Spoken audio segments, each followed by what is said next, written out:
दिल्ली के साथ जो अन्याय किया है केंद्र सरकार ने, उन्होंने कहा कि इसका मिलके लड़ेंगे। सारे देश में सब लोग एकजुट हों ताकि ये लोग संविधान का भी और किसी भी चीज का अपने ढंग से जो इधर से उधर कर रहे हैं और किस तरह का माहौल बन रहा है। लोकतंत्र पर ये साफ दिखाता कि खतरा है। ये लोग संविधान को बदलना चाहते हैं। अगर सारा विपक्ष इकट्ठा हो जाता है, नॉन बीजेपी सारी पार्टियां इकट्ठी हो जाती हैं, तो एक तरह से राज्यसभा के अंदर अगर ये इसको बिल के रूप में लेके आते हैं तो इसको बिल के रूप में हराया जा सकता है राज्यसभा के अंदर। तो राज्य सरकार को जो अधिकार है काम करने का, उस काम को रोक दिया जाएगा। ये सब तो बहुत ही आश्चर्य का विषय है। बिल अगर हार जाता है तो मैसेज पूरे देश में जाएगा कि 2024 के अंदर बीजेपी की सरकार जा रही है। और जिस प्रकार से जो नॉन बीजेपी स्टेट में जिनकी भी गवर्नमेंट है, बीजेपी लगातार उनको तंग कर रही है, परेशान कर रही है। जितना भी ये अरविंद केजरीवाल जी को सताएंगे, तंग करेंगे, ये उतने ही मजबूत होंगे। और मैं पूर्ण विश्वास के साथ कह सकता हूँ कि बीजेपी कभी भी दिल्ली में वापसी नहीं करेगी। सुप्रीम कोर्ट का आदेश आने के 8 दिन के अंदर उन्होंने अध्यादेश जारी करके सुप्रीम कोर्ट के ऑर्डर को पलट दिया। चुनी हुई सरकार की सारी शक्तियां छीन ली। जो कुछ भी करने की कोशिश हो रही है केंद्र सरकार के द्वारा, ये तो एक विचित्र बात है। अब आप जरा संविधान को देख लीजिए, क्या अधिकार है। इनको समर्थन देने आए हैं कि इनके साथ अन्याय कर रही है केंद्र की सरकार। और जब सुप्रीम कोर्ट का जब जजमेंट आ गया, मैं नीतीश जी का, तेजस्वी जी का और सभी जो गणमान्य नेता उनके साथ आए हैं, उनका तहे दिल से शुक्रिया अदा करता हूं।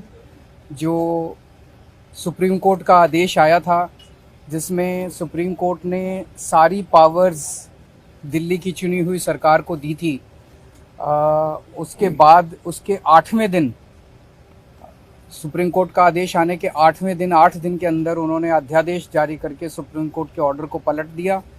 चुनी हुई सरकार की सारी शक्तियां छीन ली, सरकार को बिल्कुल पंगु बना दिया और सारी ताकत एलजी को दे दी कि अब एलजी दिल्ली चलाएंगे।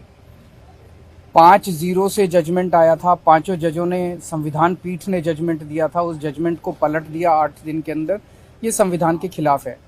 उसके बारे में नीतीश जी आज आए थे और उनसे काफ़ी डिटेल में चर्चा हुई। उन्होंने पूरी तरह से समर्थन जाहिर किया कि ये वो हमारे साथ हैं, दिल्ली के लोगों के साथ हैं।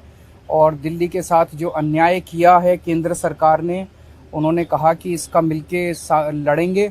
और मैंने उनसे निवेदन किया, अभी वो पूरे देश के अंदर विपक्ष को एकत्रित करने में जुड़े हुए हैं। मैंने उनसे निवेदन किया कि अगर सारा विपक्ष इकट्ठा हो जाता है, नॉन बीजेपी सारी पार्टियां इकट्ठी हो जाती हैं, तो एक तरह से राज्यसभा के अंदर अगर ये इसको बिल के रूप में लेके आते हैं तो इसको बिल के रूप में हराया जा सकता है राज्यसभा के अंदर। और अगर राज्यसभा के अंदर ये बिल हार गया तो ये एक तरह से 2024 का सेमीफाइनल होगा। फिर एक मैसेज चला जाएगा पूरे देश के अंदर। ये बिल अगर हार जाता है तो मैसेज पूरे देश में जाएगा कि 2024 के अंदर बीजेपी की सरकार जा रही है। नहीं, बहुत अच्छा। तो हम लोग आए हुए थे यहाँ, तो आए ही थे आपसे मिलने के लिए। और इनको काफी जो सुप्रीम कोर्ट का फैसला हुआ बहुत अच्छा लगा और हम लोग तो देखते ही रहे। अब उसके बाद जो कुछ भी करने की कोशिश हो रही है केंद्र सरकार के द्वारा, ये तो एक विचित्र बात है। अब आप जरा संविधान को देख लीजिए, क्या अधिकार है। जब गवर्नमेंट बनाई जाती है, इलेक्टेड सरकार बनती है, तो उनको जो अधिकार दिया गया है उसको कैसे आप हटा सकते हैं। ऐसा तो कुछ नहीं है, लेकिन अब किस तरह से हो रहा। इसलिए तो हम लोग कह रहे हैं कि सारे देश में सब लोग एकजुट हों ताकि ये लोग संविधान का भी और किसी भी चीज का अपने ढंग से जो इधर से उधर कर रहे हैं और किस तरह का माहौल बन रहा है। अब दिल्ली में इनको लोगों ने किस तरह से बहुमत दिया है और किस तरह से सब लोग साथ हैं। और हम लोग इस बात को मानते हैं कि काम कर रहे हैं, बहुत अच्छा काम कर रहे हैं। और उसके बाद सुप्रीम कोर्ट का भी फैसला हो जाए तो राज्य सरकार को जो अधिकार है काम करने का, उस काम को रोक दिया जाएगा। ये सब तो बहुत ही आश्चर्य का विषय है। तो ये हम लोग तो बिल्कुल इनके साथ हैं। और जो कुछ भी है, हम लोग जो आगे भी जो मीटिंग करेंगे, जो हम लोग कोशिश कर रहे हैं कि ज्यादा से ज्यादा विपक्षी पार्टियां एकजुट हो जाए और मिल करके हम लोग पूरे देश में अभियान चलाएं, हर राज्य में अभियान चलाएं कि सब कुछ कानून का पालन होना चाहिए, आपस में सब लोगों के बीच में प्रेम और भाईचारे का भाव होना चाहिए, और जिस तरह से लोगों के बीच में विवाद पैदा करने की कोशिश होती है उन सब चीज को बंद करना चाहिए और देश आगे बढ़ेगा। ये सब चीज जो हम लोगों के मन में बात है तो सब लोग तो सहमत है ही, और उसके बाद अगर इस तरह की कोई बात होगा तो जो कह रहे हैं हम लोग पूरे तौर पर इनके साथ हैं। ये जो भी कह रहे हैं बिल्कुल ठीक कह रहे हैं, इनके साथ हम लोग हैं पूरे तौर पर। हम लोग तेजस्वी जी, देखिए, सारी बातें माननीय मुख्यमंत्री जी ने स्पष्ट रूप से कह ही दिया है। आज की मुलाकात खास तौर पे इसलिए है कि जो लोकतंत्र है, लोकतंत्र में चुनी हुई सरकार को जो अधिकार मिले हैं और जिस प्रकार से जो नॉन बीजेपी स्टेट में जिनकी भी गवर्नमेंट है, बीजेपी लगातार उनको तंग कर रही है, परेशान कर रही है।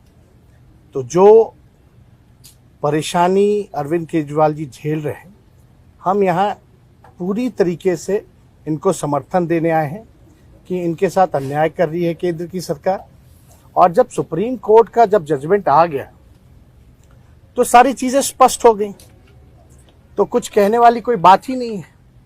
लेकिन जिस प्रकार से इनको तंग किया जा रहा है या और दूसरे राज्यों में जिस प्रकार से केंद्र भेदभाव कर रही है उन राज्यों के साथ, तो ये कहीं से भी न्यायपूर्ण नहीं है। लोकतंत्र पर ये साफ दिखाता कि खतरा है। ये लोग संविधान को बदलना चाहते हैं, जो हर केस हम लोग मिल करके होने नहीं देंगे। और मान लीजिए अगर दिल्ली में बीजेपी की सरकार रहती तो क्या एलजी की हिम्मत होती इस प्रकार का काम करने की? तो एक बात से पूरी तरीके से हम लोग विश्वास के साथ कह सकते हैं, जितना भी ये अरविंद केजरीवाल जी को सताएंगे, तंग करेंगे, ये उतने ही मजबूत होंगे। और मैं पूर्ण विश्वास के साथ कह सकता हूं कि बीजेपी कभी भी दिल्ली में वापसी नहीं करेगी। तो हम लोग सब लोग इनके समर्थन में हैं और सब लोग मिल करके हम लोग जो है देश हित के लिए काम करेंगे।